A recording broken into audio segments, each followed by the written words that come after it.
Welcome to Relics Radio, your favorite weekly podcast dedicated to the metal detecting and treasure hunting community. Here are your hosts, Ken from Adventuresindirt and Tony from 5280 Adventures.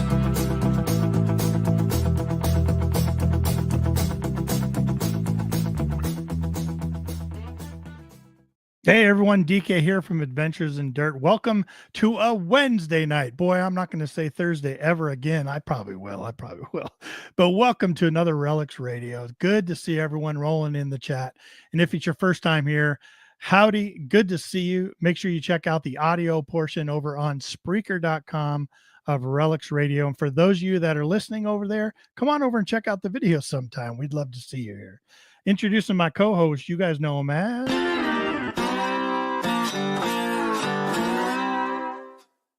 He's been known as Chicken Man, Mr. What Tony, up? Tony, and Mr. 5280 Adventures. Happy Wednesday again, trying to get that right. We were on Thursday for how many years? Forever. Well, the show was on for 7 seasons on Thursday night. And we're moving it to Wednesday, but you know what? We're making a home here. Yep, we're doing well. How's it going? Oh, it's going good. You and I have been talking this week. You've been busy. Yeah, I got 2 out-of-state projects starting early next week, on Monday, as a matter of fact. And I don't know how you do it. Yeah, there's so much to get ready for that, to be prepared for taking people out of state. This week is just, all the last minute things that come up.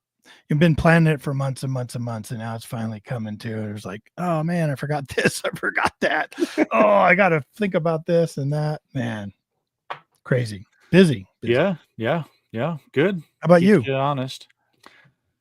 I see you got a new studio there. Yeah, I'm in a new studio temporarily. Hopefully, a grand one coming soon. We're doing renovations on the house, and I'm in, believe it or not, it doesn't look like, I don't want to turn the camera around. I'm in the laundry room right now. And that's where my studio is going to live for a couple months maybe. But, yeah, whole new setup here. I'm glad everything plugged in correctly and works. You can hear me, you can see me, right? That's all that matters. That's right. Have you ever watched any of Daniel Patel's videos? Yes, he's in a closet. And it's amazing looking. Isn't that awesome? Got guitars hanging all over the place. Yeah, it's so good. Just amazing. You never know what's going on in the other, 75% of the room that's going on. You can only see a little bit. So if I turn my camera this way or that way, it changed. Not everything. Good. I had somebody come over here one time and they go, "Let me see your studio." They came down and like, this is not what I expected. We're hoping to sell the house and then move into a new house and everything. And I've got big plans for a big studio. So multi-dimensional and different camera sides and all that kind of stuff. So it's going to be pretty awesome if we can make it happen. You got a cool looking book sitting over there back in that corner. And you like that? You like that? That's going to come up here pretty soon. Yeah. John Collins Black. There's treasure inside. That's a treasure hunt book right there. Yeah, that's going to be in the next couple of weeks here. Maybe something coming on with that. So yeah, everybody stay tuned. That's right. Yeah. We always tease them. That's right. Weather's nice this week. We always talk about the weather. I couldn't believe it. We just had tons of snow. It's been insane. And freezing cold weather. This week's all been in the 60s, almost 70 degrees. Yeah, we're almost dry. I think the permafrost line is still frozen, so it's not really absorbing all of the moisture that we've gotten. Yeah. But the initial top of it's pretty dry, and you could do some digging in some right spots. So when the weather gets nice like that, I'm itching. I know the news has said don't get used to it, but right. Yeah, well, it's hard I was telling a buddy at work, I said, it's nice enough for us to get that 18 inches of March snow that we're so good for every single year. Yeah, March we get hammered in March usually. And it's that wet. It's that heavy wet snow that my snowblower does not like to clean. Yeah, that's all right. We'll get out soon. Let's get over to the chat. Okay, yeah. Lots of people rolling in. Want to welcome everybody. First one in tonight, Dirty South Digger. Hey, man, what's up, Dirty South? Amen. Yeah. Mr. Bill Hayes. Hey, did you get a text from him today? I certainly did. Wow, he found some cool stuff, man. I know. Congratulations. It's over on Facebook there. Yep. I have to chat with him after the show, maybe, about what he was doing and finding. Yep. That's some good stuff. Metal Detecting NC. Hi there, everyone. Mike, how are you? Good to see you. We got the ski searcher in the house. Hey, Matt. Good to see you. Matt? Detect SD. Have you seen some of his posts lately? He has found numerous pieces of like newspaper plates. You know what I mean? Like, yeah. Man. Yeah, printing plates. He almost got the whole page. Oh, you could probably awesome. put that back to work and print a page for us. That's right. Those are cool to find, man. Yes, very, very cool.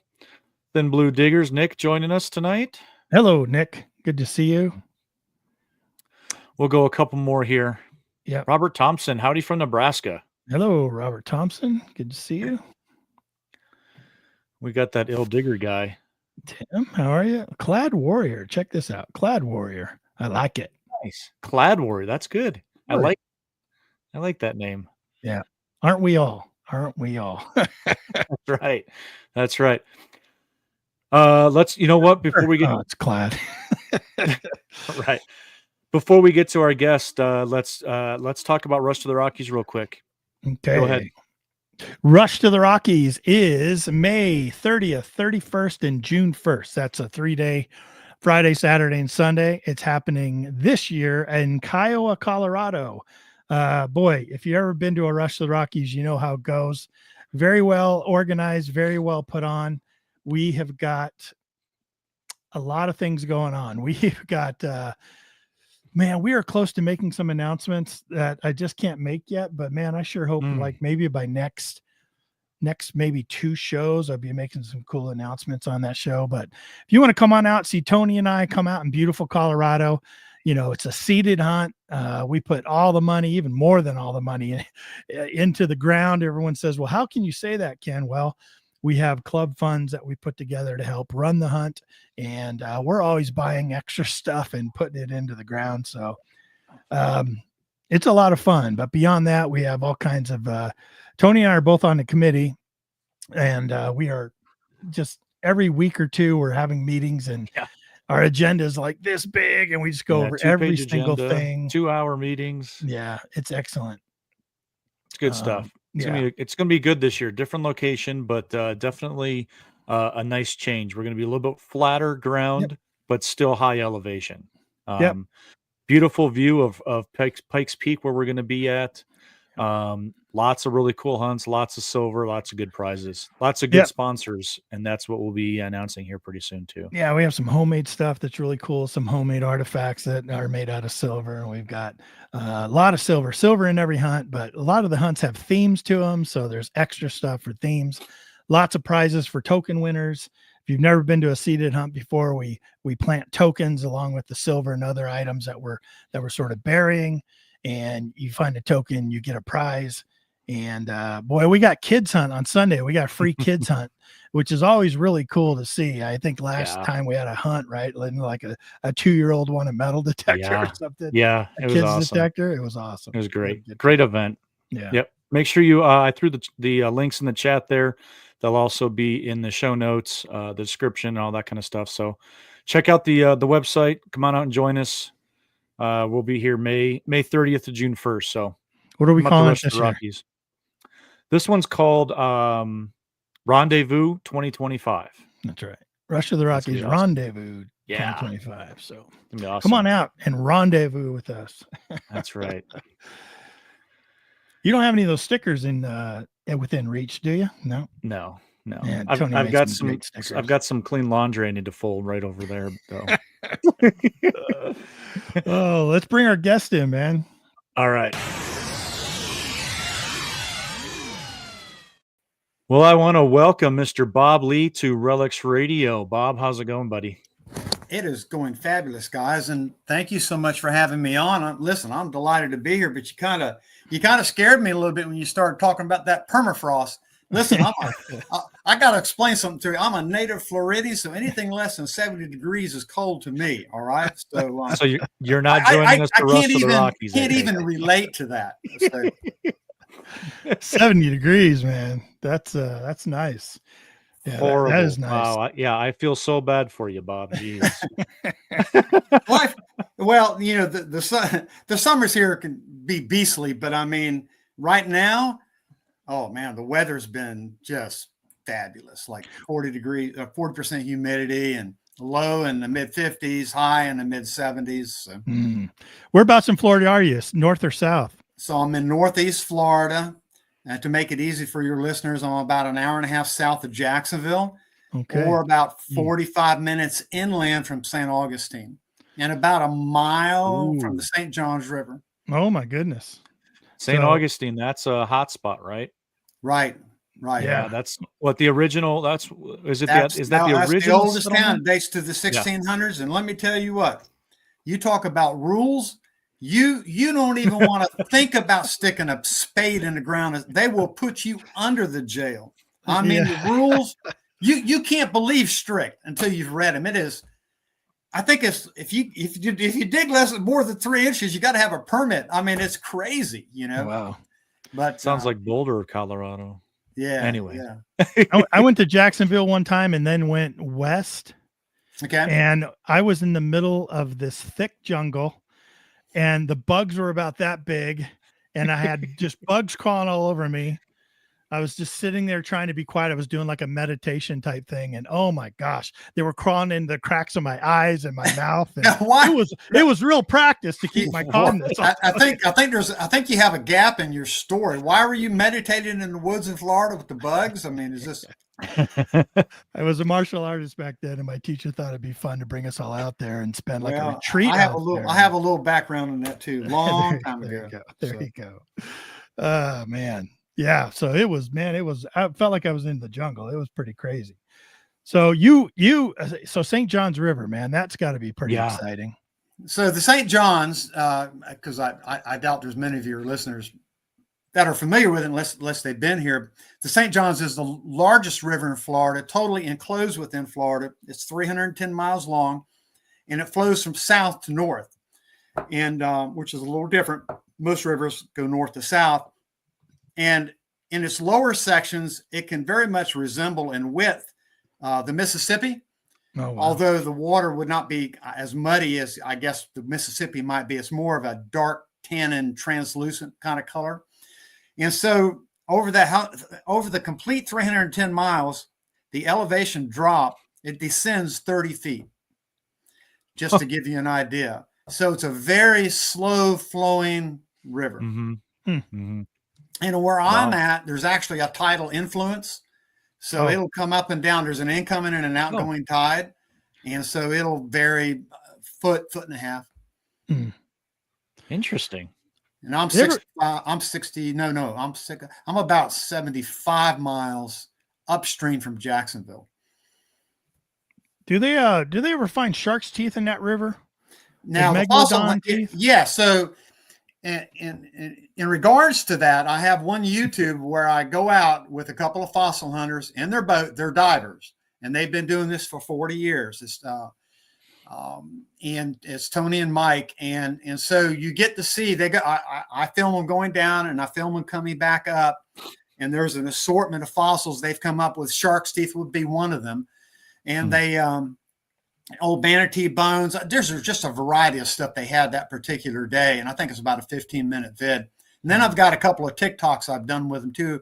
If I'm out there fishing, if I see them, I'll stop by and I'll knock out a quick TikTok, because they've always got something in the bottom of their boat, right? Yeah. And they're experts. So in the St. Johns River, you can dive legally for fossils with a $5 permit from the state. However, you cannot dive for man-made antiquities, anything from the Civil War, technically probably old bottles, no arrowheads, no Native American artifacts at all. That would be illegal. But since fossils are not man-made, so far, they haven't made that illegal. It wouldn't surprise me. Yeah, they're working on that.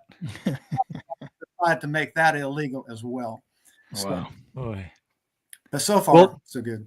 Tell us real quick how people will find you on social media and all that kind of stuff, because we want to throw out some links for everybody. Where can we find you? So I've got several. First is bobhlee.com. That's my website. Now that's my author website. I was a game warden for 30 years. I met a lot of interesting people on both sides of the law and had some unusual experiences. And so I write about them, my first 2 nonfiction books, and then my 3rd book just came out, and I think we'll get to that later, called Bones and Water. It's a murder thriller that's set on the St. Johns River, but there's a lot of fact to support it because I spent thousands of days and nights patrolling the St. Johns and the tributaries, particularly the Ocklawaha River, which would be the lower section of the Ocklawaha would make a perfect backdrop for a Jurassic Park movie. Oh, no kidding. I mean, not kidding at all. There's nobody lives there. It's at the northern border of the Ocala National Forest. Wow. That has to be pretty amazing to That's beautiful. The lower section, there's a dam. So there's a 10-mile section from Robin Dam downstream to its confluence with the St. Johns. But it is, guys, it's gorgeous. It's unbelievable. And then there's dozens of little side creeks that spider off of it or braid off, and then they'll come back into it. And it's an amazing piece of water. It really is. And real quick, we're going to talk about your book, Bones and Water, later, but his other books are Bad Guys, Bullets, and Boat Chases. Now, if you guys want a good read, you definitely need to go check out that one. Another one he has is Backcountry Lawmen, True Stories from a Florida Game Warden. It's all about history and culture there in Florida. Man, sounds like very exciting books for somebody to read. The first book is basically a compilation of my first-person stories, the guys I worked with, and there's more humor. But what makes that book went well, and mainly because I write about the most notorious poacher in Putnam County, which is where I'm based, or perhaps even all of Northeast Florida. His name is Roger Gunter. It took me 5 years to get him to sit for an interview. And he told me, he says, I'll do it finally, but only after you've officially retired. And so then I went over to his house and I spent 4 days doing recorded interviews with him. So when I write these stories about us, mainly attempting to catch Roger, I change points of view, and I tell you how he thinks as a professional serial poacher. Even though he doesn't know we are there, he always tries to anticipate how we would think. And I think it makes, well, from what I've told, it makes for some really colorful stories. Let's put it that way. Wow. I would imagine That's awesome. That is pretty incredible. What was that movie about that guy that Ford? He was a pilot, Catch Me If You Can or something like that. If you can, exactly. Well, that's what the whole game warden game is anyways. Catch me if you can. I mean, that's what always drove me. I mean, I wanted to catch. I mean, enforcing game and fish laws isn't the only thing we do. There's like boating safety, there's search and rescues and so on. But the meat and potatoes of it, at least up in this particular area, we do have a lot of poaching, or at least we did, particularly on the river. Now, I'm not so much on the river anymore. There's a variety of reasons for that. But when I began in 1977, like I was telling you all earlier, it was like the Wild West, chasing the outlaw commercial fishermen. And, for a 24-year-old young man, I mean, I got a little sporting blood in me, and it was great. Now, is St. John's a party river, like for, college kids and stuff? Is there much of that going on there? Where at different spots around springs, around certain sandbars, they'll stack up, and you might have hundreds of boats, and they'll get drunk, and they'll set up big slides out there. And now there's one particular spot I've been thinking about going, and it would be legal to metal detect because it'd be modern, is one particular sandbar where they've been partying for years. And there's got to be a pile of gold rings down there, because I know some of them told me they're out there 2 or 3 o'clock in the morning. They've got these slides set up, and they're diving off of it, and they're drunk. And so I haven't got lotion on their hands, and the water's a little cool. Oh yeah. I mean, there's got to be a ton of stuff down there. I just haven't bothered to go out and try it. But now that would be legal, because that would be modern, right? Yeah. So gold rings and so forth. So Tony and I'll come visit you, and we'll head out there. We'll all three. Yeah. So, that'd be fun. I've been threatening to do that. I just that's on my. So many other things. Yeah. Here's a question that came in for you, Bob, from Full Metal Digger. Good to see you, Dave. You guys have problems with the invasive snakes that far north? No. The Burmese python is mainly, so far, I'll I'm knocking on wood here that it hasn't come up this far. It's a little too cold for them. And I hope it remains that way. We actually had, oh gosh, I think we had 14, 15 freezes here this year. So that's enough to keep them away. But down in the Everglades, they've ruined the Everglades. They've eaten all the mammals. I mean, 90% of them. And it's horrible. I mean, it's bad. Have you seen some big ones in your career? No, I see all my whole career was up here. So I never really dealt with the pythons or anything. Yeah. Yeah, just those snaky type guys. But I mean, it's not to say I've encountered plenty of poisonous snakes. Okay, I mean, moccasins and rattlesnakes, and that's kind of typical, all in a day's work, so to speak. But nothing, nothing exotic like the pythons you're thinking of. Yeah. Gotcha. We have so much to talk to you about. Like we could go all kinds of different directions tonight. Your bottle digger, metal detectors, your game warden. Like if you don't have stories in you, I don't know who would. You had enough stories to write a few books, you know what I mean? So sure. How did you get into, we call it treasure hunting, but bottle digging is a unique thing. And that's another way to categorize it. In my head, it's kind of just a catch-all of relic hunting. But so about probably 9 or 10 years ago, my wife and I went to Gettysburg Battlefield. And after I left there, let me tell you what, I was hooked on the Civil War. I mean, really hooked. I started going to other battlefields. I've always been a big reader, but now I'm reading books upon books upon books. I'm reading about Lee and Grant, the Civil War. And that leads me to taking an interest in the Civil War in Northeast Florida and then local history. And before you know it, I'd say to myself, this is 4 or 5 years ago, I got to go out. I got to get me a metal detector. I got to find me some of this history, right? So I did. And that I probably metal detected 4 or 5 months. And I found my first bottle. And then, buddy, that was, I kind of transitioned over to bottles then. I really like the bottles. And the last you still year, have that bottle? I beg your pardon? You still have the bottle? I do. I've got it. I love it. You want to see it? Hell yeah, we want to see it. Well, hold of on. course we do. I gotta leave for just a second. Hold on. Yeah. See, Dave popped in with, let's hear a good poacher story. I know, right? We'll have to get to that. Yeah. Hey, if you guys are just joining us, we've got Bob Lee from Relic Rescue on with us, and we're talking poaching and relics and all kinds of stuff. I'm trying to be all fancy here. I got these ear pod things in my head. There you go. So I had found, first of all, let me back up on this bottle. Yeah. So I was using a 1912 topographic map to find old home sites. And on this map, there are little black dots the size of this pinhead right here. You can barely see them on the map. Each one of those dots represented the home site. And I knew from previous experience that this survey was extremely accurate. So I took that topo map. I went to 1943 aerial maps, which was the oldest aerial shot in Florida. I tried to find the area there. Then I went to the modern property appraiser's map. The short of it all is I found the parcel, the land. It was a 10-acre parcel. I happen to know the property owner. I know a lot of people in Putnam County. I've been here for 30 years. Trust me. Yeah. But I hadn't talked to her in decades. But anyway, I got hold of her. She says, sure, you can go out there and metal detect. I want to go with you. I haven't looked at the property in 40 years. My husband won't go. I said, well, come on. And so, you know what? Within 30 minutes, we found it. It was on her property. And I was within 150 feet of it. So I felt pretty good about that. Now we're out in the middle of the woods now. Okay. Yeah. And so, so we found the old home site. It kind of looked like it had been dug. At least the bricks had been dug up.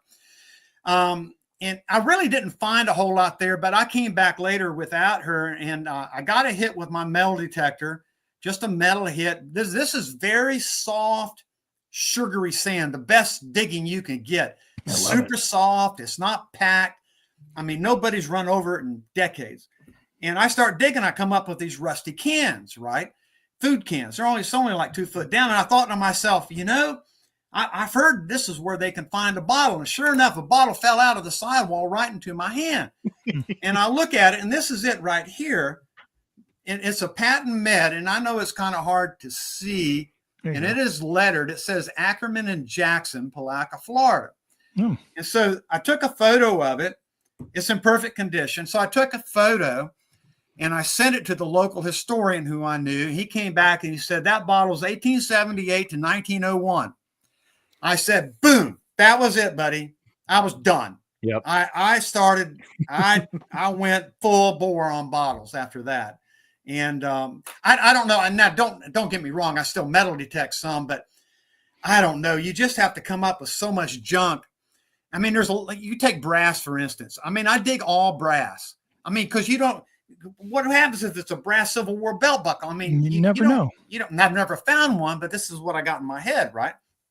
And so you got to dig it all up, brass belt buckles and everything. So, but I do, and we pretty much focus on bottles, although the last year I haven't done much because I think I explained earlier, I had a couple operations on my left hand, but now I'm kind of getting to where we can go out and do a little bit. So that's what got me hooked, so I found the bottle dump with the metal detector, and that's not the first one I found with a metal detector either. Because, I had another, I'm trying to remember how it's a metal pan. It's a particular, it's a particular coating they put on, kind of a porcelain coating they put on these old pans and pots. Well, anyway, I was metal detecting. This thing is only like 6 inches down. I dig it up, and some glass comes up with it. And I said, holy cow. I said, this was a massive bottle dump. And they had, it was 7 feet down and in what was an old cistern, but probably not the kind of cisterns you may be thinking about where you're at up there. But I worked on that for weeks. That was during COVID. That was my hobby digging. That was on my property. So I come out of I got 18 acres. So I come out of the house, I go up into the north pasture, and that's what I did every afternoon for 6. This is all COVID. You can't do anything, right? Yeah. So I'm digging the hell out of it, and found quite a few bottles, and some of them were even found some hutches out of it. I think I found 4 hutches. Oh, did you? Wow. If you're familiar with the hutch, right? Yeah. And so that's what almost everyone's after. Any poisons and stuff like that? I know that. I did not get any poisons out of that one. We have found a few poisons. I found one that's in perfect condition. I'm looking at it now. That was Owens glass. That was 1915, 1929. I don't know if you are familiar with Owens, Illinois glass. They started machine making bottles, and both of those companies made huge quantity of bottles, but they have an identifier on the base. It's a boxed O for Owens glass. Okay. And for the Illinois, it's a diamond with a tiny I in it. So if you find bottles with either of those two maker's marks in them, it has to be between 1915 and 1929, because after 1929, Owens glass and Illinois glass merged. And then they had a different identifier mark. And so if you see that, then it has to be after 1929. And so at least in this area where I'm at, there are a lot of bottles made, machine made by Owens Illinois glass. And of course, before 1915, generally you're kind of getting into your pre-machine. You can really go down the rabbit hole with bottle collecting and stuff. Like I've and I'm sure a lot of your viewers / listeners know this, but there's a website on bottles that is fantastic. I don't know who put this website together, but the enormous amount of research and the photographs, I mean, it's awesome. I've wore it out. I mean, just I don't have it. Well, I might be able to send it to you later as a link. But I think I think the guys out there would be interested in it. I mean, it's fantastic for doing research. Is it that Old West Bottles one or something different? Now wait a minute. Old West Bottles. That's where I buy the probes. Okay. All right. That's different. I might have a minute here. I can look it up real quick and send it to you. Everyone in the chat, let me know if you know the site he's talking about. Go ahead and throw it in there. Yeah. Are you Bob? Are you familiar with Tom Asham? I am not. He's a YouTuber, bottle digger, younger guy. Below the Plains used to be his YouTube channel. Yeah, used to be. What's the new one now? Yeah, I'm not familiar, but he is a forever bottle digger, young guy. So it's always cool to see younger guys get into it. But he is, how many how many pits has he dug? 1,600 or something pits. Now he's the in one his career? I watched earlier on your Lost on our Horizons. channel. Yes. Yeah, I Yep. just watched him earlier. He said Oh. 1,600. Yeah. He's Yeah, an Lost interesting guy, man. Horizons. Lost Horizons. is Well, I amazing. haven't done Yep. 1,600, but I've dug quite a few bottle pits though. My buddy and I have. It's kind of pathetic. I'm 71, and I got all sorts of joint issues. My buddy's had 4 knee surgeries, so if we're digging a hole, he is unable to kneel. Okay, so it's pathetic. 2 of us together almost make one human being, but it's a poor, sorry excuse for one. No, I'm serious. I mean, you got to be No, I real get about it, And so, so I'll get down on the hole, and then I'll hand it to him if I'm filming, and then I'll film him talking about it. But we've kind of had a little break there this last year, but I was watching a lot of YouTube bottle videos 4 years or so ago, but I kind of just really don't have the time to do a lot of that anymore. But a lot of those that I was watching was up in the Northeast. I'm watching some of those guys dig these privies that now I'd have to tell you, you're going down 30 feet in a privy. Now to me, that's really sketchy. I mean, sketchy, dangerous. You know what I'm saying? For Going a down cave that in. deep. I mean, I think 12 foot is sketchy. So further than that in a privy. You go down below chest deep. I mean, because even in some of the ones I've done, I mean, I've had a partial cave in and have my legs covered up, and I'm by myself, and it's like 7. I'm thinking, you know what? That's a lot of weight. It's a lot more weight than what you think. Yeah. I think the coolest thing about bottle digging, and somebody had mentioned it, the local bottles.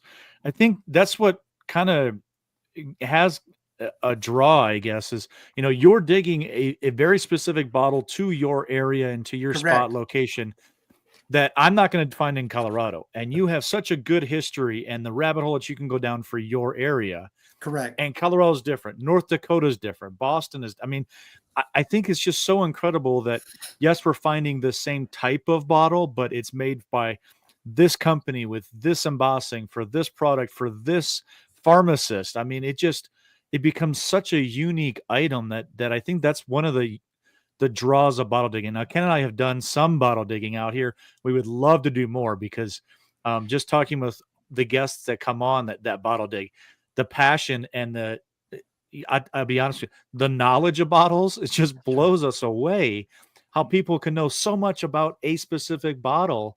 It's incredible. Well, you study it, but I will reiterate that website that I'm talking about it's beyond fabulous. I mean, there's another one out there for shotgun shells that is just incredible. I mean, because you find these old shotgun shells, and so to me, that kind of, I mean, they're not worth anything, right? I mean, you find a lot of them, but it dates it. It dates the area. And on a shotgun shell, it's a very narrow production date range, whereas say on a rifle shell, it could be 30, 40 years. But on a shotgun shell, it might be 1898 to 1902. Well, bingo, I'm in the right time area. If I find any bottles, hopefully they're going to be pre-machined, which is what my buddy and we kind of shoot for. I mean, not to say there aren't some great bottles that are machine made. There are. I mean, they're fabulous, but that's kind of what we. I'm on that head stamp site all the time. I think it's called Cartridge Corner. That's it. Cartridge Corner. Right. I think it's Cartridge Corner. That guy is, he's excellent. Excellent. Provides a great service, because I don't know how many times I've been on his site looking at some old shotgun. I even think his site will help you date the brass shotgun shells, which came about in mid 1980s. I found a couple there, 1884, 1885, according to the head stamp on it. So then, obviously before that, you're much older, and then you're getting into muzzle loaders with, pouring a shot in the barrel. There used to be a guy on the forums that gave a lot of that shotgun head stamp information. His name was Turtlefoot. And he used to. Now I've heard of him before. Yes. Yeah, he has provided oodles of information. Then he just kind of disappeared. And didn't do it anymore. But I just think it helps. It just it's kind of a confidence builder to me, right? I mean, you're here, so okay, well, maybe I'm going to find a coin in that date range. I mean, exactly. Who knows? But Yeah. Well, it just reaffirms your research, or you're in the right spot. exactly. Now narrow it down, go a little bit slower if you're metal detecting, of course, and really start to kind of dig and pinpoint everything at that point. Right. But when we're here, we do, our town is Palaca, which is a population of 10,000. So if we're in town and if you can find a site that hasn't been metal detected, which is almost impossible. But if you can find one, you'll come up with some coins. I did one house that was a virgin house. It had never been metal detected. And I came up with quite a few coins. But once you get out into the country, boy, we don't typically find many coins around an old home site. Just don't. There's one, I pounded it. It was an 1880s, what we call a grove house, and it burnt down, and there's bricks. And I found an 1864 Indian head penny and a 1947 wheat penny, and I wore it out. Now, I did find some other interesting relics to go along with that, but that as far as coins go, that was it. Why do you think? Do you think because it was hit, or if they dropped something? I think that they bartered a lot. I don't necessarily think they had a lot of coins. I really do. Here in the South, it was poor, particularly after the Civil War.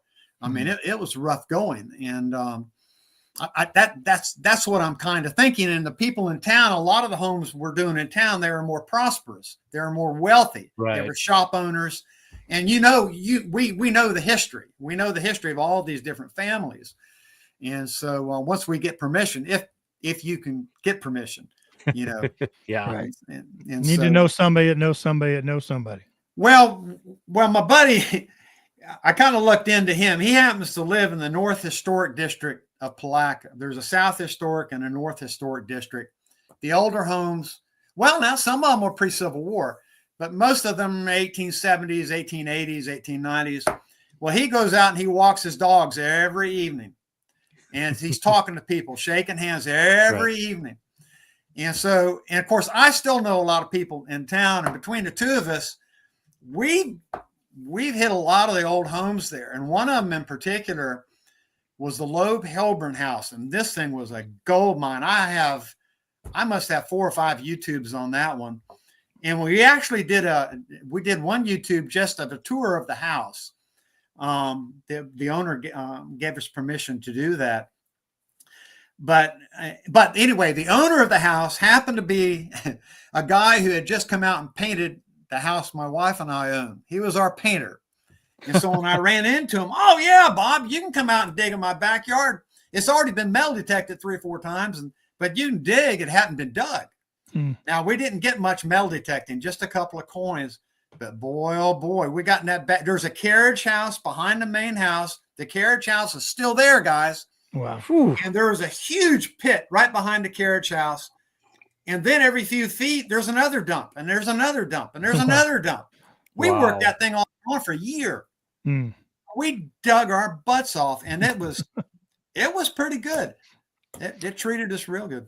That's what I like about your YouTube channels. You do all kinds of different things. Like you take us to old areas, like that old city jail video you had. That home you're talking about is this beautiful Queen Anne home. I mean, that's it. That's the Loeb Hilburn home. The Loeb Hilburn home. Man, that's a great video because it's absolutely beautiful home. And I also try to mimic, I don't know if you picked up on it, the horses clopping at the very beginning of the video. And I have the camera swing because we're coming up to the carriage steps, right? The carriage steps, there's only 2 homes in Palaca that still have the carriage steps. And for those of you who don't know what I'm talking about, the servants would pull up at the carriage and the owners would get out. They go up the carriage steps and take their, to follow their walk on into the house. The servants would return to the back of the house into the carriage house and, unhook the animals and everything like that. So, but I will share with you, there's something I just found out about, and I'm going to do this. I'm going to put this up as a YouTube and probably a TikTok. During the Civil War, there were 5,500 Union troops that occupied Palaca for 6 weeks. Oh, wow. And during the course of that 6 weeks, a Union soldier stole a Bible from an Episcopal church here. Okay, so 50 years later, the Bible is returned to the church with a note. Now I think there's a story there. Yeah. And I'm going to film it. I'm getting up with the historian for the church Friday morning, and I'm going to film that. I can't help but do it. I'm just because and she says there's the note and the Bible is there. She took the Bible out of the safe. She's got it ready for me. So I just it'll be a short one, but that's something I've got going. I'm coming up. That's amazing. Week. Like yeah, that. I can't wait for that. I can't wait for that. Yeah, I think it's different. It's interesting. It's serious history. I mean, 100%. And you're there to touch it and to hear the story. You know what I mean? That you can then pass along to all of us watching your YouTube channel. That's amazing. Well, I'm program coordinator for the local historical society in a town south of me, and so I'm all in. So some of those videos are kind of coordinated with them to try to help that historical society out a little bit and tell the story of it's in Crescent City. And we tell everyone all the time, you got to get involved with your local historical society. I'm sure that your involvement with them, Bob, has led to some interesting contacts with history and learning about history, but possible, some good contacts too out there to and you might be able to end up doing a little digging as a result of those contacts. Yeah. So that's always a possibility too. Although that's kind of in the back of my mind. But if it happens, it happens. But I just enjoy it. I do enjoy the old homes. I don't really know much technically about them, so I'm kind of winging it a little bit. I'm not an expert in old house architecture, but I've got I try to study on it before I do YouTube on a little bit. So. We interviewed this guy, Brass Medic, on YouTube, and he's a big, huge bottle digger. And he dug in San Francisco area, so on the West Coast. Wow. And he said, what's cool about that is we talked about finding local bottles, and that's all cool. But because people would bring out stuff there as they pushed west, they would bring bottles from wherever they were at. So you find bottles from all across the United States. I had not thought about that. Yeah, it's all exciting because that was a big migration point. Oh, he must have a heck of a bottle collection. He's crazy. Yeah, he's pretty crazy. Like what he's gotten into with bottles and these old bottle like legends. Because in the we'll call it the hobby of bottle digging, there are legends out there, right? There are like people that have dug bottles forever, and he's met a bunch of them out there digging bottles himself in San Francisco. So I guess one guy walked up and he turned out to be this big legend guy. And what I find interesting out there in the West, it's so dry. There's no, very, very little rain compared to Florida with this excessive humidity most of the time. I do remember seeing some YouTubes.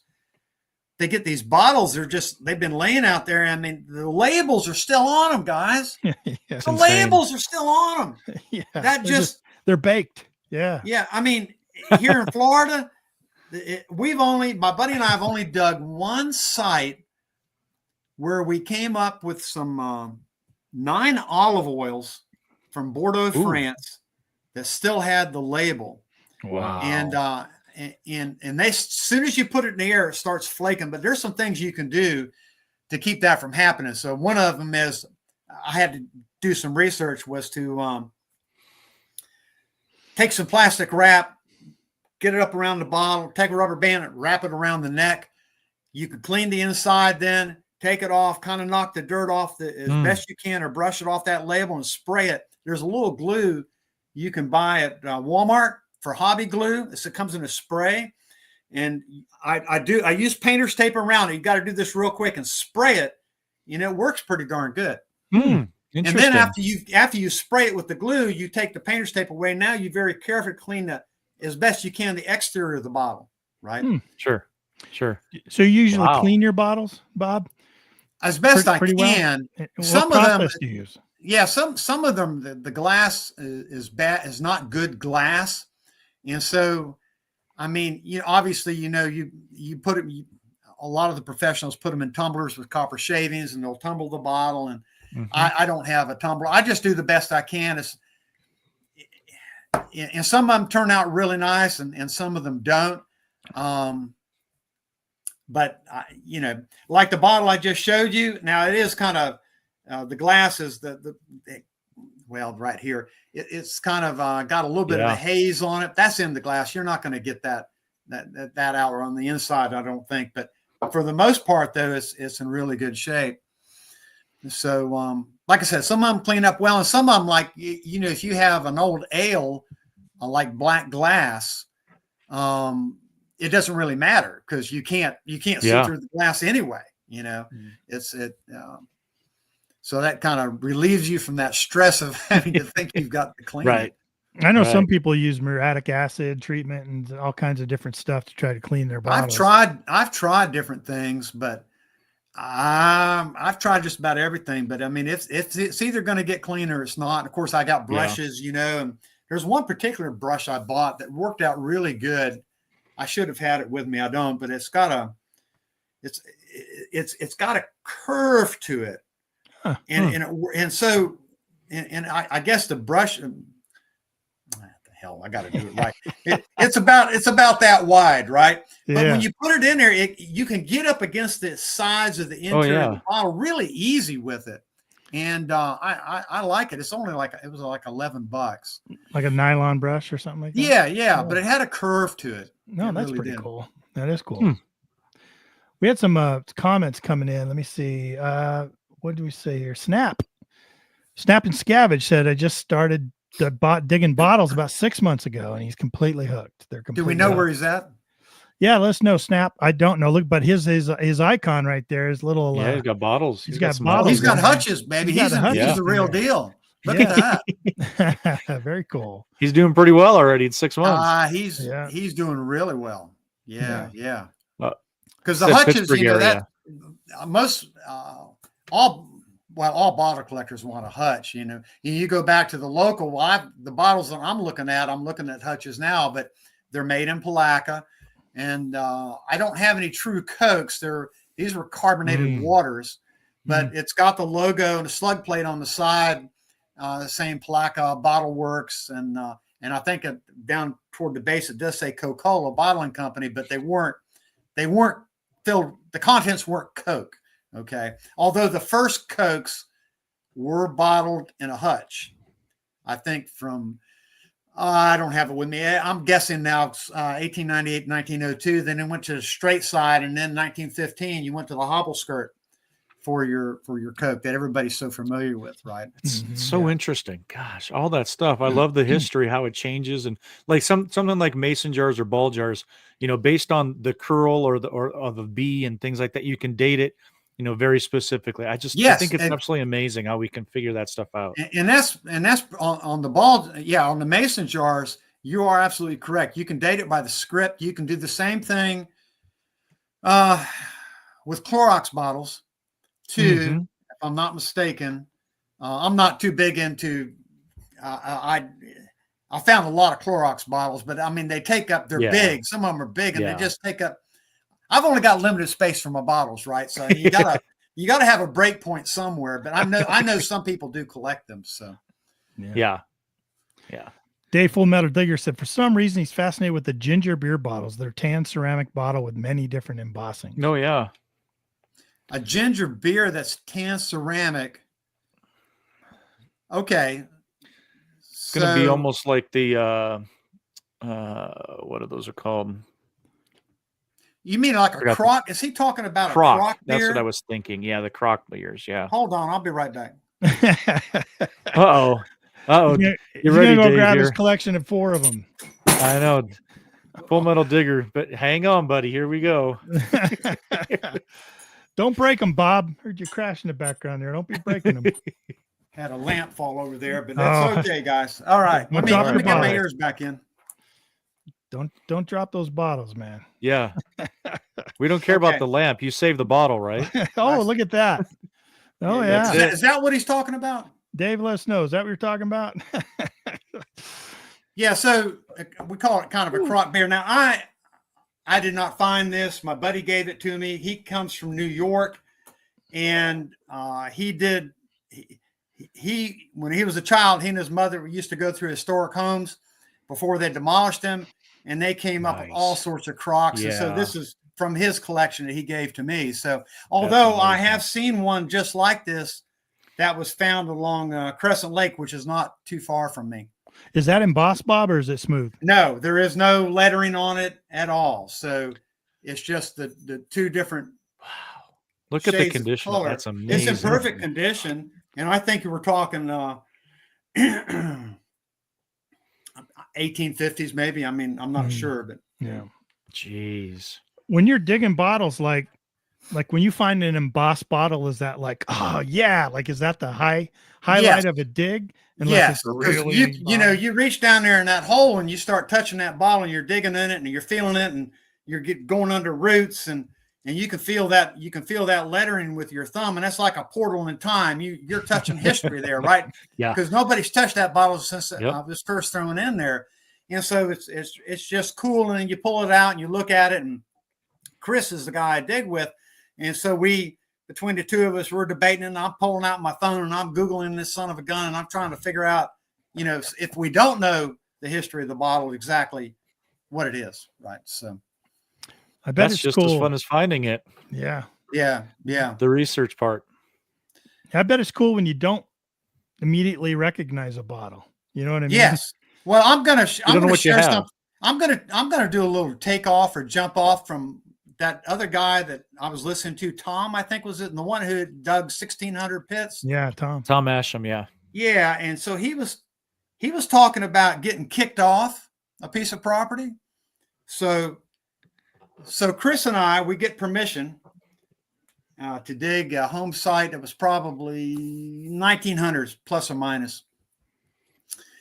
And so the owner comes out and it's and she says, I don't really care about bottles. Well, we started probing. We always, when we go into the backyard, we start with, we go to the back of the lot, probe there around the edges, and then we work our way into the center up behind the house, right? Because sometimes, well, that's how we do it. So we find this great bottle dump and we're pulling out really nice stuff. And she's there with her phone, Googling every bottle. Well, this is worth $70, she tells us. Well, wait a minute. I've never sold a bottle yet, neither has Chris. That's our stick, right? We tell the owner, we're not in it for the money. We only want one bottle that we don't have, and the rest of them we give away. We give away to the owner. And then we pull out another bottle. And we tell her we're going to give her some. Now, this is work for old guys, right? Because we're sawing through roots. We got a sawzall there. We're doing the whole deal.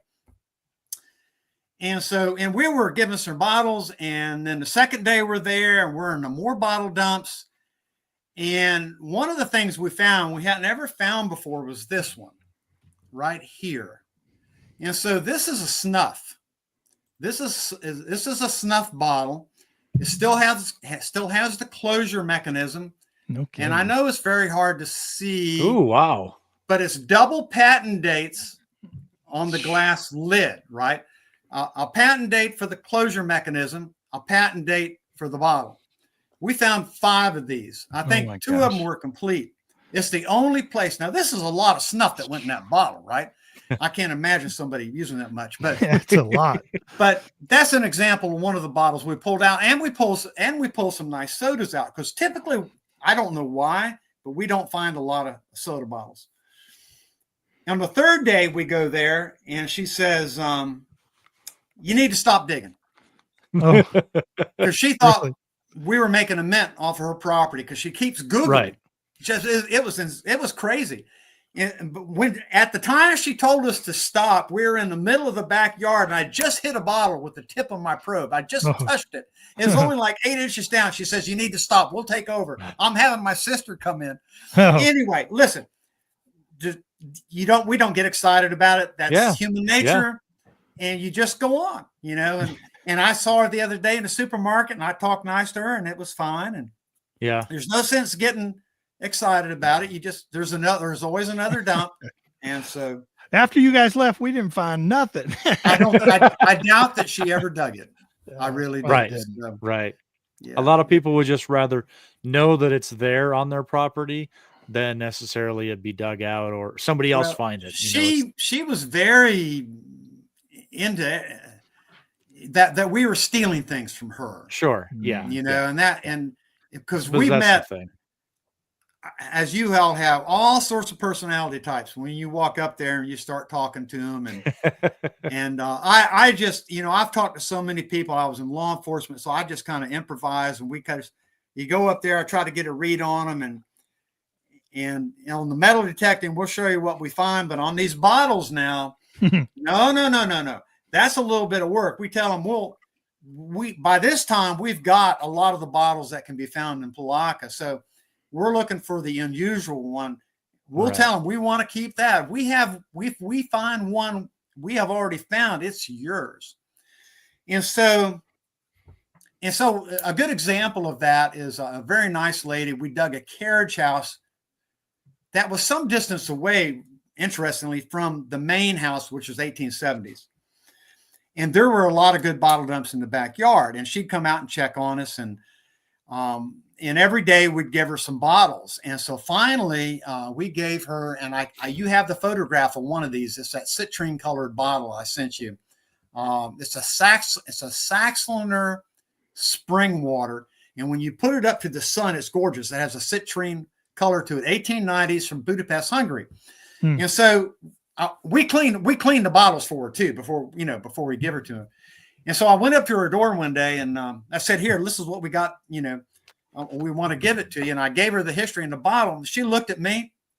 She said, "My family is from Budapest, Hungary." No way. Oh my God. Dude, she was just gobsmacked. Oh, and she says, "I will put this up on display." And we gave her some other really nice bottles. So love that. If the owner will just be patient with us, we're going to end up with a bottle collection.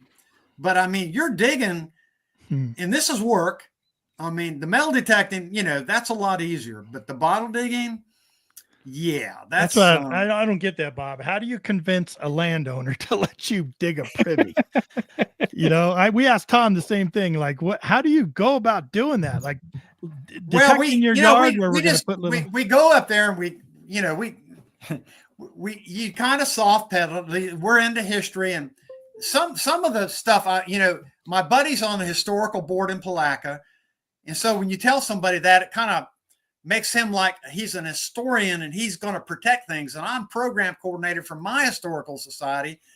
And so one house we went up to, and I told the lady that, "Oh my gosh, I love history." And she starts bringing out these books, and I actually got her to come down to some of our presentations that were done at our historical society. Right. And so that works out really well for us. But I mean, we just kind of soft pedal it, explain what we're doing. We're going to cover up the holes. Now, if they've got a really nice, it makes me nervous if the front yard is a really nice lawn. Okay. Right. And you're not going to be digging big holes in that. That ain't happening. You might dig, like you were talking about, the little plug, and then you've got your towel there, or a little tarp, and you're going to take it out and you're going to put it back. And I've seen, I get how to do all of that. But a lot of times in Palaca, the backyard is pretty rank. It's not good ground I don't know why. It just doesn't grow grass well. So it's like spotty and kind of weedy. They mow it. And so they're not very protective of it. I want to add one more thing I found out about getting permissions. If that home is fenced in with a gate, you are probably not going to get permission. Almost 100%. Because they're stay out. If there's no gate and there's no fence, there's a psychological thing. I'm telling you guys, it's psychological. This homeowner, if they got their property fenced in, they're more protective of it. They really. But if it's open to the street, you stand a much greater chance of success. At least that's good point. That's been our experience. Hey, I wanted to ask you real quick. What was the color of that bottle? Was it a teal one? The one that the Saxliner spring water, citrine. Yeah. That was citrine. If it was kind of so it's kind of a yellowish green. And I've got it, and I've held it up to the sun. Okay. I don't know if I think I sent it to you. I think I did. There, that's it right there. Yeah, and so you can see the color is beautiful, and it's gorgeous. I really like that citrine, and that's a perfect bottle. I mean, if you're into the money end of it, I think they sell for around 40. But that'll be 1890s, and it's a spring water from Budapest, Hungary. I don't really understand. I don't understand why they're shipping spring waters or carbonated waters over from Europe. I don't understand that. I don't. Why don't you just drink water out of a well? I don't know. Maybe I'm too simple a person. Practical Ken asked a question a while back when you were showing that snuff bottle. Do you know what year that snuff jar is? Yeah. So while the patent date on it is it's old, but that's not. One patent date's 1876.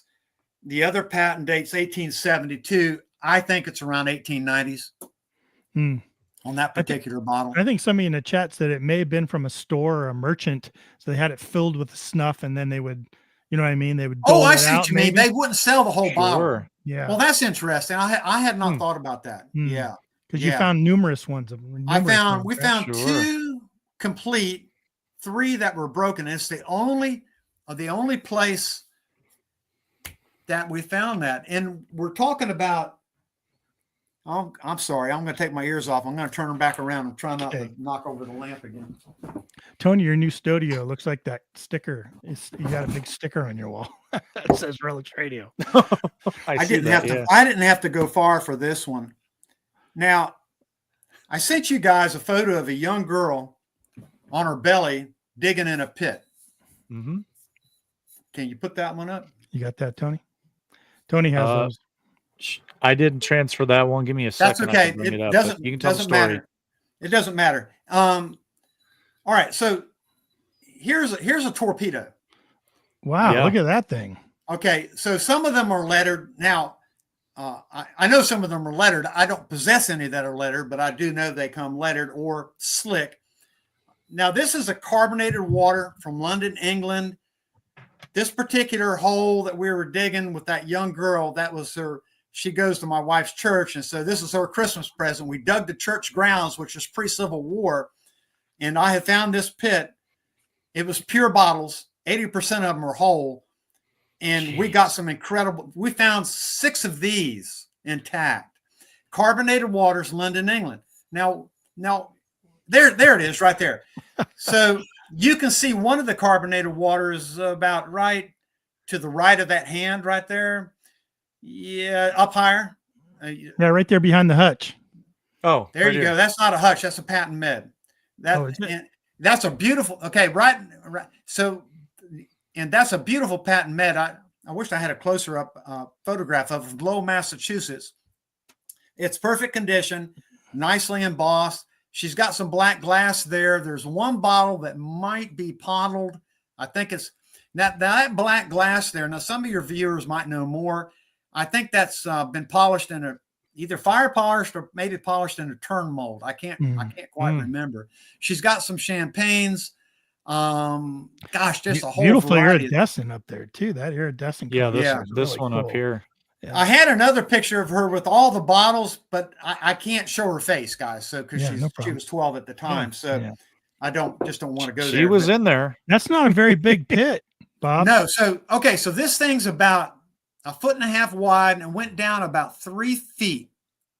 And so what happened, and the church is right behind her. You can't see it.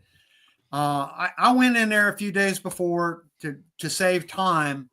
And I found this hole, and I did a little test dig going down to the top of it. And what I was getting out told me I was in the right date range, right? Like 1880s, 70s. So we came back, and she dug the whole thing by herself. And she told me later, that's the best Christmas present I ever had. But she ended up with a whole bottle collection out of that. Wow. And the other half of the day, we metal detected, and we found a few coins, but none of them were super old, So, but cool that she got into it. You know what I mean? Yeah, really. Oh yeah, she's all about it. And one of the things we're going to do is go under, not the church itself, but we're going to go under the office, which is where the original church was. The original church was built before the Civil War. So I get my hand feeling a little better. We're going to crawl underneath there with a light and some probes. We're going to see if we can find some bottles just beneath the surface or anything like that. Just very for grins. Cool. Yeah. Jeez. So I've never seen a torpedo bottle before. I think it's the first time I've ever seen one. And they also have round bottoms, and those are Those are a lot of those are ginger ales from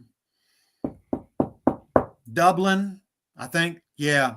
And some of those come in Boss. We found a few of those, but not too many. Now these were stored sideways. Okay. Yeah, I was gonna say, how do they store them? So they stored them sideways to keep the cork damp, cork wet, so the carbonation wouldn't fizz out, right?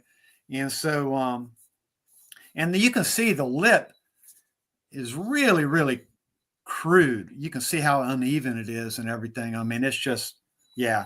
That's a cool bottle, man. You gotta like it. That's a cool bottle.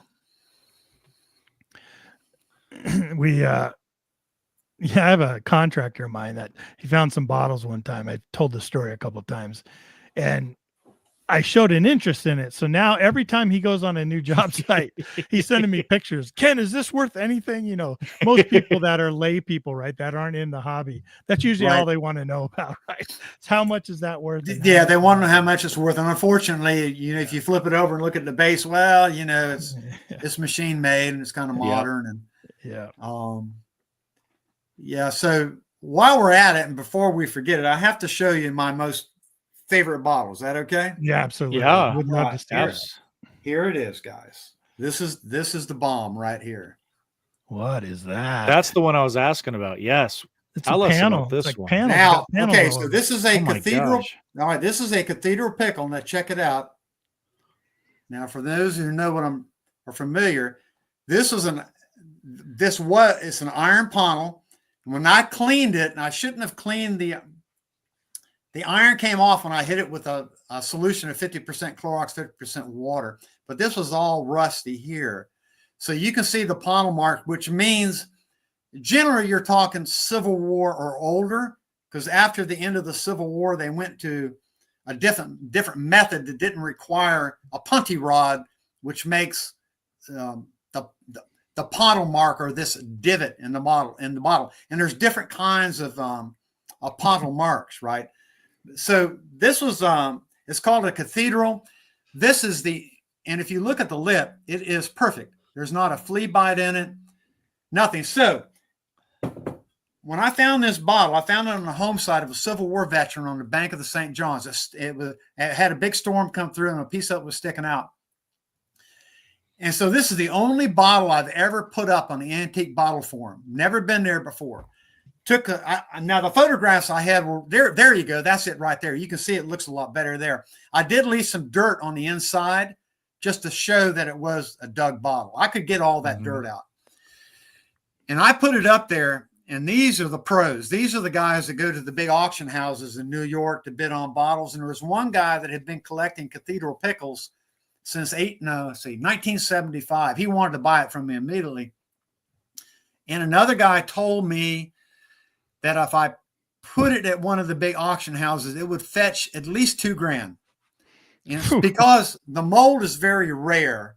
And they got it very technical about it. The one guy, he said, this is a rare mold.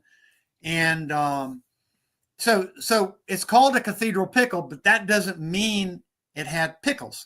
It could have had brandied cherries. It could have had spiced lobster, something really much more exotic than your common pickle. It's a fantastic bottle. And I found it on the home side of a Civil War veteran. His name was John Bland Hazel. He was a private and a scout who rode with Confederate Captain J.J. Dickinson. Now, I'm sure probably none of your listeners are familiar with him, but he is the most consequential rebel to have fought in Florida. He was in over probably 35 to 40 skirmishes and small battles, never lost, probably only lost 3 of his men. I mean, he was wicked. I mean, he was hell on wheels. And so anyway, this guy, John Bland Hazel, like I said, was a private scout who rode with him. And my buddy and I, what remains of his estate, originally it was 400 acres, but the people who own it gave us permission. Well, we've been out there numerous times and looking and poking around. I'm wondering if I got friends and buddies that dig out there, digging in Virginia, and they go out there by Richmond and Culpeper, and they do these digs out there. And I know they're always looking for pickle jars, but I don't know if it's the cathedral pickle jars they're looking for.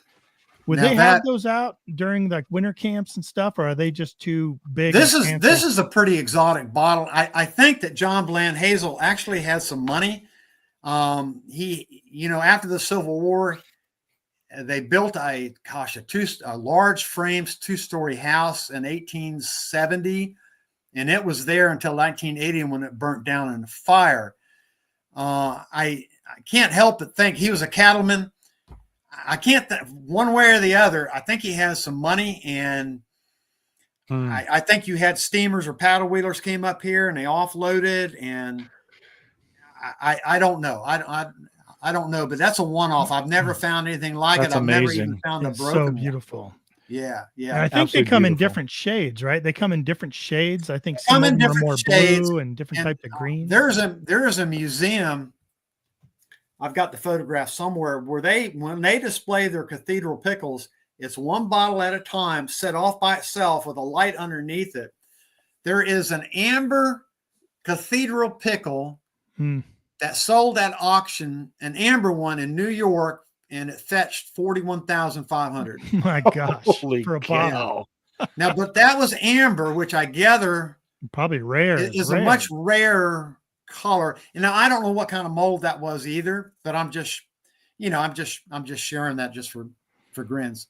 There you go. There's some others. I was just looking at, I just pulled this up and saw the blues and the greens, different sizes. They're gorgeous bottles. Yep. Yeah. They're absolutely amazing. I've never even heard of them, but I love how cathedral, right? I mean, you've got that cathedral that pickle. Yes. Yeah. It's absolutely a gorgeous bottle. I think it's because of some of the designs on it. I guess on the side, but it's about 11 and a half inches high. So, wow. Yeah. You got a great one. Yeah, I was just looking it up online, and I could tell I could go right down the rabbit hole if I keep looking at. I'm already there. Oh my gosh! And so I've never put another bottle yet up on the antique bottle forum. You know what I mean? Because those guys, the kind of bottles they put up, I mean, they mean business. Yeah, they're serious. They're very serious. They are. Yeah. Jeez, that's amazing, man. Well, hey, let's. Why don't you tell us a little bit about Bones in Water?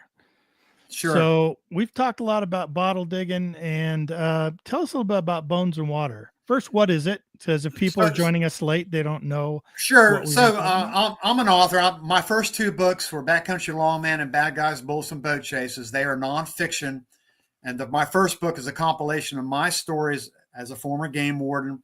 Trust me, I had some unusual experiences. And the Bad Guys, Bulls, and Boat Chases covers all of Peninsular Florida. It's quite dramatic. I'm a reporter here. I did 3 years of research for the 17 stories I write about in that book. A lot of them there it is, quite dramatic. And a lot of them, I came to know these officers throughout the course of my career. And so they felt comfortable in talking to me. And I did a lot of research, and if it was a gunfight, for instance, I would pull the arrest summaries, or if it's a plane crash like Flight 401, I looked at the NTSB crash records. I actually interviewed a stewardess and a passenger that survived the crash of Flight 401, and that's the first chapter in Bad Guys, Bullets, and Boat Chases. Wow. And so the third book I worked on for over 3 years. It is a novel. It's what I call a murder thriller, and maybe suspense, action, or adventure. Takes place. It's a river story. Now, for your listeners who are familiar with C.J. Box, C.J. Box is an immensely popular author out of Wyoming. Yep. He writes a couple of those books. Okay, you're familiar, right? Yes, so he's got Netflix and Amazon. He sold millions and millions of books. So this is my take on a Southern iteration of kind of what he does. Although this is mainly a river story.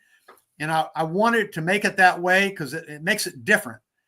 And the beginning theme is that there's a manatee that has to be recovered by Jake Hawkins. He is our protagonist, the Florida game warden. And this is a typical manatee recovery. All manatees have to be recovered and turned over to a marine mammal biologist for a necropsy. Anyway, when he comes up to the manatee, which has been dead for like 7 or 8 days, this is my own personal experience. I'm just, putting it in here. he finds out that it hasn't been killed by watercraft. Instead, the rib bones have been cut out. And so thus begins one layer of conflict, because the ribs on a manatee are pure ivory. They're known as bone ivory, not elephant ivory, which grows through accretion. So that begins one part of the story, and it evolves from there. Wow. But it's all laid on the backdrop of these waters that I am intimately familiar with. I spent, like I said earlier, thousands of days and nights patrolling them. I write about the commercial fishing industry too. I have some fictional fish camps there that I create from all the working fish camps I used to visit. I used to have 33 in my area. There aren't very many now, but there's a history and culture to a fish camp. And so there's a commonality to it. So I try to create that in one particular fish camp I write about, but there's a lot of action for the last half of that book. And I actually, for one, there were several chapters involve a helicopter, and one of our guys, his name was Lance Ham. He flew for us, the Florida Fish and Wildlife Conservation Commission, but he was also a decorated Vietnam gunfighter helicopter pilot. So I went to him to make sure I had everything right about how a helicopter flies and so forth. So even though it's fiction, I try to do my homework to get the facts right. And, perfect. And listen, CJ Box does the same thing. Okay. He's telling these environmental stories. He's interviewing game wardens. I mean, he's getting his facts right before he writes his fictional stories about Joe Pickett. And I think it just makes it that much more. So I'll end my pitch with this. About a week ago, I got an email from the Tampa Bay Historical Society Book Club. They have picked Bones and Water to be their book of the month in May. Good, okay, they're 200 miles. They are 200 miles from me. So it's curious that, okay, this is an historical society book club, but yet they chose Bones and Water. Now they know me from my previous books, right? But still, I think they see enough fact and history and culture of this river that it kind of makes it seem real, right? And I think that's what every fiction author strives for. Yes. And if you look at the reviews so far, it's 4.9 out of 5. So I'm happy about that. That could change, but I'm just saying, We've got some excited people in the chat. Told them we're going to do a giveaway on that book. We're going to give it away to somebody listening tonight, and lots of positive. Some Metal Shark sounds like a fun read. It's got some fans out there. So what we're going to do is, I was going to say, guys, I mean, you figure out who it is. You let me know. Give me the address. I'll sign it, and I'll mail it out to them. Oh, that's nice of you. Autograph copy. You're. Yeah, you got to. You just can't mail them a book. I mean, so you got to mail them that book in that cathedral pickle bottle. No. Ken said that. Bob didn't say that. Ken said that. No, I know. I talk crap. I'm in love with that. That's one of the. I bet. I'm in love with that bottle. Yeah. I mean, it was. Listen, guys, it's a one-off. It was just like. It's beautiful. Yeah, I mean, it would be like finding that pot of gold. Right, like the clouds opened up and they dropped that right in your hand. Oh my gosh. Yeah, kinda. With Tony, let's do that, man. Let's get that giveaway going. And let's keep it to the lower 48, so we can kind of hang a little bit on shipping there. But if you guys are interested in entering the giveaway for the book, why don't you go ahead and in the chat right now type in #bones. Bones in Water. Just put in #bones. We'll start collecting some entries, and then we'll run the drawing. Yep. If you're listening, you're lurking, pop on in the chat and just type in #bones. All one word, no spaces. You can enter multiple times, but the picker we use will eliminate duplicates. So I'm going to throw #bones in here for myself. Hold on. I didn't know it was going to be autographed. I mean, my gosh. Well, sure. Yeah, that's awesome, Bob. Yeah, we did get a request, as a matter of fact. I know we haven't talked about metal detecting too much, but it's been one of those shows, right? Oh, wait a minute. No. I got something I got to show you in the metal detecting. Yeah, we'll get to that. Let's get through this giveaway, and then we'll get to that. And then we don't want to forget this, because I need some help on this. Okay? Yo, that's true. Okay. Yeah, you talked about it. We have it on our list. Yeah. All right, #bones, everybody. And we did have a request for a quick, good poaching story that you might be able to tell us also. So we'll get to that after this giveaway.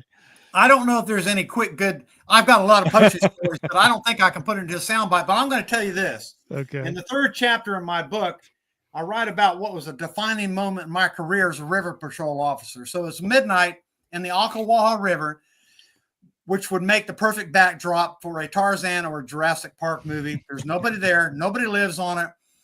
There are thousands of alligators up to 13 feet and 800 pounds. My patrol boat sinks, and I am left floating out through a gauntlet of alligators on a 6-gallon gas can at midnight. You're kidding me. And nobody knows where I am at. And that's chapter 3 in Backcountry Lawman. And you start thinking about that too. My gosh, no one knows where I'm at. After an hour, you don't splash when you're in a river. You're surrounded by alligators. So I was like a big green sea turtle, very slowly, very quietly doing a kind of a modified breaststroke. But after about an hour, and this is dark of the moon, all my lights are back with my boat. There's a whole story to that, and then I hear an enormous splash in front of me. I can't see it, but it's a bull alligator that flushed off the bank, probably easily 12 to 13 feet. And shortly, the waves wash over me. Now, the waves are only like maybe 10 or 12 inches, but I was on top of a metal gas can, and I can remember to this day, there's a metal chain that hung down from the gas cap. And when I was being rocked by those waves, I can still remember that chain going ting, ting, ting, my gosh. against the side of that metal gas can. Oh. And it was at that point in my 24-year-old life that Bob Lee told himself this was not his wisest course of action to float out of this. Well, I won't use any expert as this dang river. Because this is the real deal. Okay. And I'm in a radio dead zone. I've been up there drifting for 3 hours looking for poachers, and there's a series of events that led to the boat sinking, and we don't have time for that now, but trust me, it happened, and that was a defining moment in my career. So I'm not going to ask you how it turned out because I want people to check out your book. But did anything brush against you? Did you have any brushes against you? No, I didn't have anything brushes against me, but you have to stay away from the banks because there's wax myrtles with these stinging hornets. They got hornet nests. You got to watch out for the water moccasin. I mean, this is Indiana Jones territory we're entering here. Okay. So I'm not going, but I'm not exaggerating. I mean, it was old bleep happens, I mean, it begins with S, ends with T. So all right, Tony, let's pull that trigger. #Bones. This is your last chance to get it into the chat.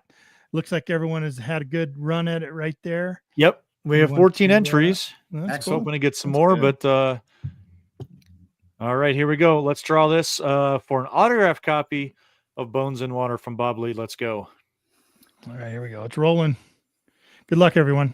This is kind of cool that you can do that. Yeah, it just randomly picks it. I've not seen that before. Oh, hey, wow, really? Metal J-Man, Metal Sharks. Good job, J-Man. All right. Congratulations. Yeah, Congrats. That's awesome, man. Congrats, Metal Sharks. Awesome. Yeah. So you guys will give me his address later. Is that how it's going to work? That is exactly how it's going to work. Okay.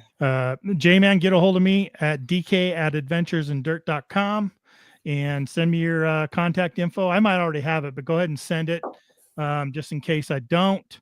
And we'll get it over to Bob, and we'll get you a book, autographed copy of Bones in Water. That's awesome. Very generous of you there, Bob. Thank you. No problem. Thank you, Bob. Thank you.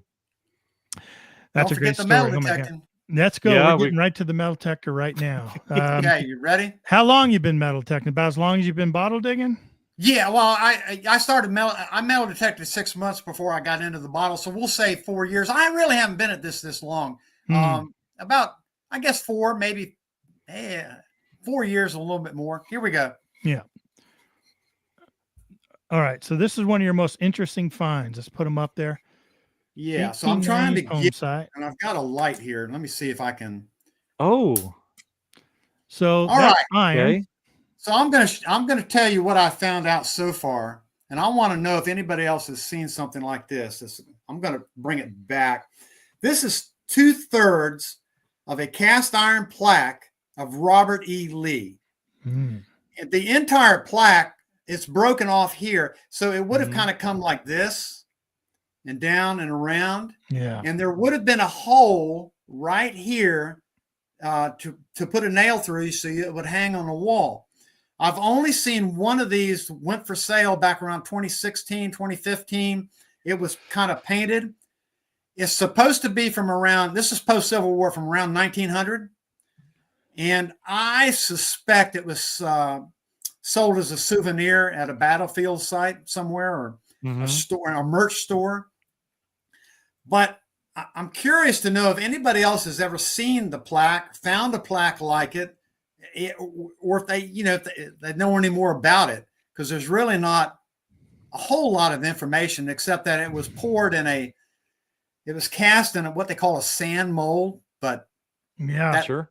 That's all I know. I saw a picture. I just looked it up real quick. I see a picture of a cast iron Robert E. Lee wall plaque, and it's got the same flare above his head to the side there, that we're going to flare off like this, right? Like this. Right. But it's a straight, the one I'm looking at is a straight on image of his face. It's not 3D looking off to the side like that. That's pretty cool. Yeah. That is really cool.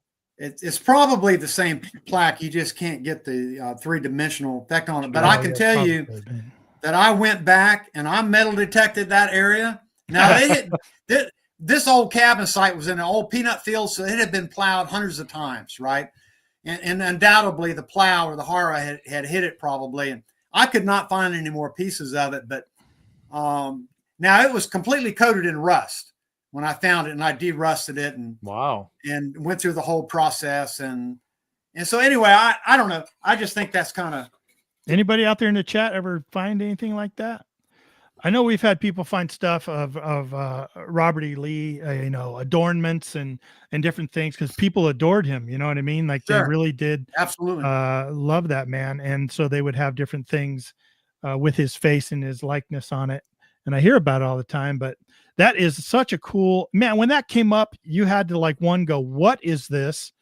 But it's, right. Yeah.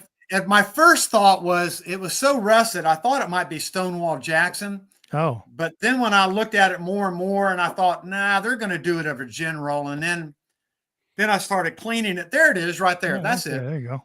Is that it? Yeah, that's it. That's it. Now they're saying this is 1860s. Let me look at what I got here. See if that's the same. That's going to be the same. That's the same thing. That's the same plaque.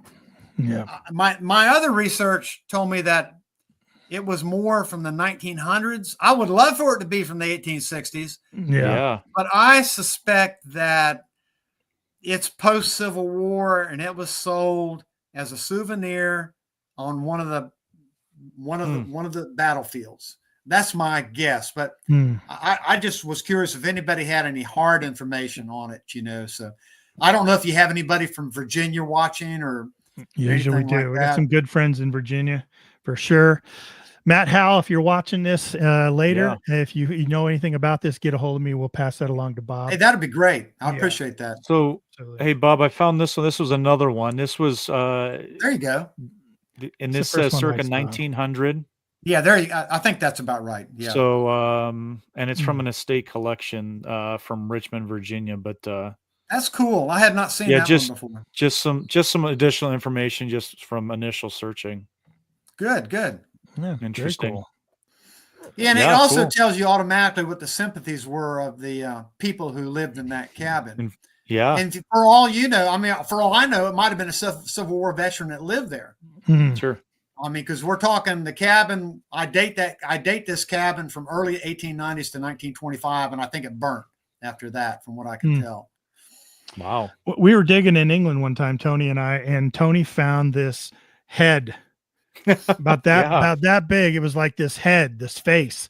It was three-dimensional, it was complete around, but it was kind of squished and flat. We didn't know what it was like. But when you find something like that, you're like, oh my gosh, like, why would this have a likeness of this person? You know what I mean? Right. It's got to be something of importance. It's ceramic, or was it metal? No, it was metal. No, it was actually copper. And I what can't was it? remember. I can't remember which leader they had said that it was, but it was, I think, mid 1800s. But it was just a very unique piece because it was like a 3-dimensional head. Really? What'd It they was say? very, Cane very top? unique Did they piece. say cane top? Maybe. Oh, You know, I that's see. that's a good. That could I mean, you could guys, be it. you got to keep it, right? Or you didn't have to? Did you have Yeah. to turn it in? Okay. Yeah, I submitted it. Yeah, we got to submit all the fines in, but I was able to get it back about 9 months later or something. I kind of think that that's a good way to do things, and I think you take here on these rivers. Well, you take the rivers for instance. They've shut them down, man. I mean, you can't hunt them at all, huh? not for arrowheads, not for Yeah. Civil War artifacts, Interesting. because we have a lot Now, of patrol. Go ahead. Would historical societies, are they able to get in and kind of do that kind of stuff as organized type events rather No. than just nothing like that, huh? No, the state Not interested in it. The professional archaeologists, Yeah. the amateurs, you know how that is. I mean, I think you know that. Yeah. And so there's always that. I mean, gosh, my dad was a big arrowhead hunter, and I found hundreds of arrowheads in the Tampa Bay area growing up with him. We found so many that finally, by the time I turned 14 or 15, I said, Dad, I got to, this is every weekend, So when somebody says, I've got a place in Alabama, I could go thousands of acres and it's got arrowheads all over it. And the guy says, I can go up there anytime. I said, listen, I got, if you got bottles, I'll go. But I mean, I know that you might have some people listening that find that hard to believe, but I found a lot of arrowheads, and I inherited my dad's collections. So is it the history story side of it that draws you in, or is it the relic side of it? It's now that I'm so deep into the history, it's kind of that duality. It's both, right? I like to learn the history of it. I think we'll take that plaque for instance. Well, what is it? Right. I mean, what was it made for? And so or the torpedo or the snuff board or the cathedral pickle. What's the history, the purpose? What's the story of it? Yeah, they all got a story. Absolutely. Mm-hmm. And so now some of my programs, they'll have, there's one historical society up in Palaca. They have a big genealogical historical thing, and everybody takes whatever they collect and they display it. Well, I'll set up a huge bottle display. I got old lanterns I've collected, some of them off the river here. And so I even put lights in them and I'll have them labeled, and they come by and we'll just geek out on bottles. I mean, I'll talk bottles for or lanterns or whatever. Yeah. So there's a couple of really neat lanterns I got while I was on the job. I was able to purchase them from different people I had met. And they're really very collectible. So, no. Listen, Bob, you've been an amazing guest, man. I knew you would. Loved your stories, love your energy. You make us all excited to go dig some bottles. Numerous. And I still got one bulb left in my lamp. It was a 2-bulb lamp. I've got one left, but that's okay. I have everything. I got everything. I'm trying to get more light on me in here, right? So that's what happened. I got this thing that's right off to my left. Well, listen, I've enjoyed it, and I congratulate you all on your success. You've got a ton of subscribers, and I subscribed earlier, by the way. So yeah, I congratulate you, because there's a lot of work to putting together a podcast and keeping it going. Right. My son's got one for the line of work he's in. He's in landscaping, and I think they're a year into it, but they got to grind it out. I mean, I know you guys enjoy it, but I mean, it's work. A lot. Yeah. To line it it's up. Work, but you get the reward of talking to people that have the same passion. You're in Florida, we're in Colorado. We'll talk to somebody in Arizona or North Dakota or over in England, and we all have that same passion, and we can all connect even though we're thousands of miles away. And it's just the stories and the passion that comes out that just makes it so incredible. Yeah. And and that other link we were going to talk about for the bottle, where my buddy and I buy our bottle probes.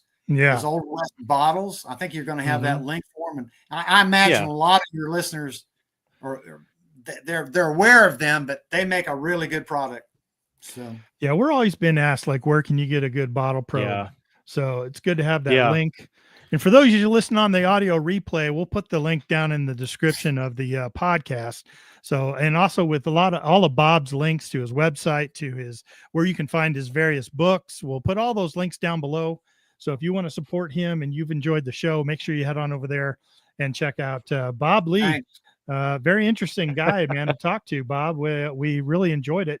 Why don't you hang out in the green room? We'll finish the show, and maybe we'll say our goodbyes off the air. You okay with that? That'll be fine. All right. Last words before we put you down there? No, I other than I've enjoyed it, and I'm proud to be on your 52, what is it, 5820, or I've lost my cheat sheet. What the heck do you call your guys? 5280 adventures. There you go. Yeah. No, I've enjoyed it immensely, and I had a big time, and it's been great. You know, it's always a lot of fun to talk about one's hobby. We'll have to definitely have you on again. I have a feeling no problem. We've got a bunch of stories. All right. Hey, Bob, hang on for us. We'll be right back. Yes, I will. To you. Okay.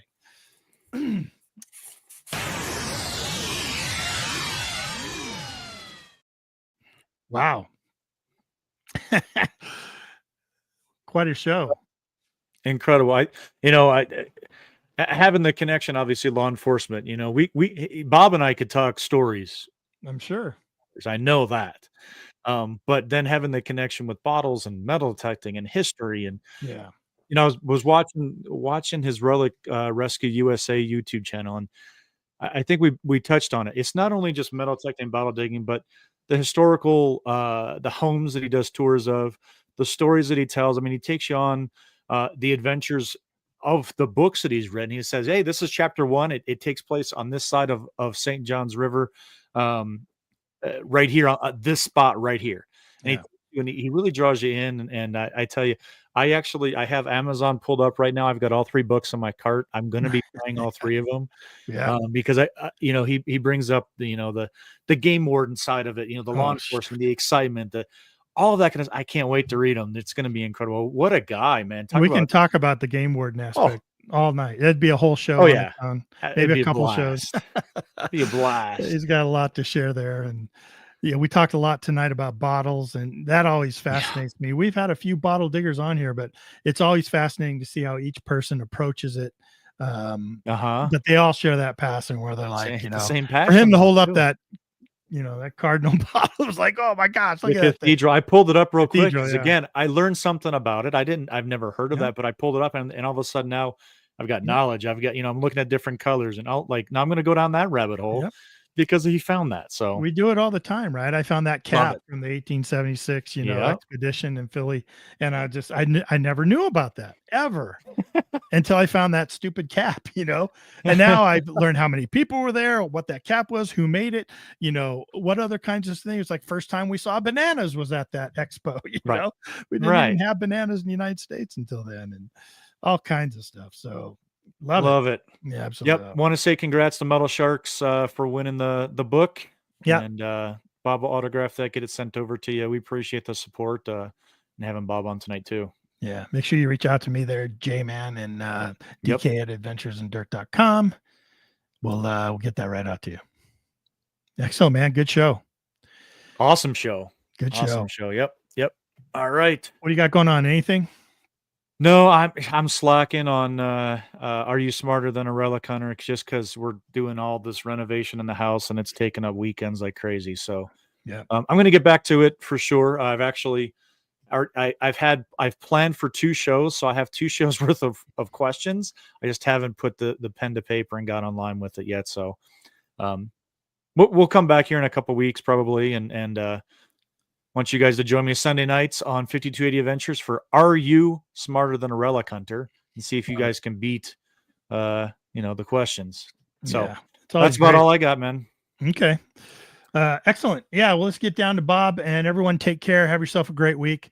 If you get out there and dig and go find the good stuff, make sure you tell us all about it right here at Relics Radio. You can get a hold of Tony over at 5280 Adventures. You can get a hold of me over at Adventures in Dirt. But good luck to you. Stay safe. and we'll see you next week. Thank you so much for listening to Relics Radio. We will see you back here next week for another exciting guest. Until then, get out and dig it all.